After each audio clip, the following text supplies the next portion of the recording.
नमस्कार. भाचीनं पळून जाऊन केलं लग्न म्हणून संतापलेल्या मामानं रिसेप्शनच्या वेळी केलेल्या जेवणात मिसळलं विष आणि एकच माजला गदारोळ. सविस्तर बातमी पुढे पाहण्याआधी चॅनलवरती तुम्ही नवीन असाल तर आपला RG मराठी न्यूज चॅनल जरूर सबस्क्राईब करून घ्या. कोल्हापुरात एक धक्कादायक घटना उघडकीस आली आहे. यामध्ये महेश पाटील यांची भाची मामाकडे राहण्यासाठी आली असता भाचीचे गावातीलच एका तरुणाशी प्रेमसंबंध जुळले. यानंतर त्या दोघांनीही लग्न करण्याचा निर्णय घेतला. त्यानंतर तरुणाने मामाकडे जाऊन लग्नाची रीतसर मागणी घातली, परंतु मामाने मात्र या लग्नाला विरोध केला.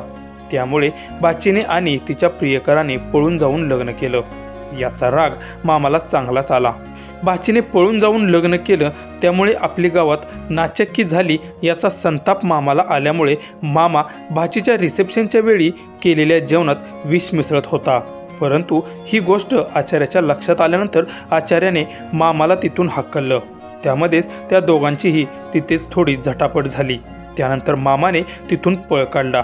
ही घटना आचार्याने भाचीच्या नवऱ्याला जाऊन सांगितली. तेव्हा संपूर्ण कार्यक्रमात एकच गदारोळ माजला. दोघेजण पळून गेल्यानंतर प्रियकराच्या घरातल्यांनी दोघांचं लग्न लावून दिलं आणि मंगळवारी भाचीच्या सासरच्या लोकांनी दोघांचीही लग्नाची वरात काढली आणि गावातीलच एका हॉलमध्ये रिसेप्शनचा कार्यक्रम ठेवला होता. यावेळी गावातील लोक व इतर पाहुणे मंडळी सुद्धा या कार्यक्रमाला आली असता या सर्वांच्या जेवणाची सुद्धा व्यवस्था केली होती. यावेळी संतापलेल्या मामाने हॉलच्या ठिकाणी जाऊन संपूर्ण जेवणात विष मिसळत असताना आचार्याने त्याला पकडलं